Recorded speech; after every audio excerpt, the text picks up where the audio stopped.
Aprendiendo algunos verbos usuales en la cocina. ¿Qué verbos se suelen utilizar con mucha frecuencia en la cocina?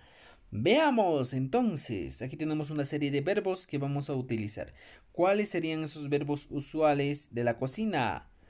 A ver, waikuy. Waikuy es cocinar, entonces sería un verbo que utilizamos en la cocina.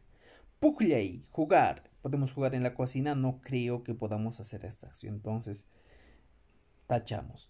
Magli o marchi. Magli o marchi es lavar. Entonces sería un verbo que se utiliza en la cocina. Ñawinchei. ¿Podemos leer en la cocina? Ñawinchei es leer. Tampoco, ¿eh? No es usual. ¿Ya? Pitai. ¿Qué es pitai? Saltar. ¿Podemos saltar en la cocina? Pitai, saltar, no se puede saltar. Cuchuy. ¿Podemos cortar en la cocina? Claro, cuando cortas la carne, cortas la papa.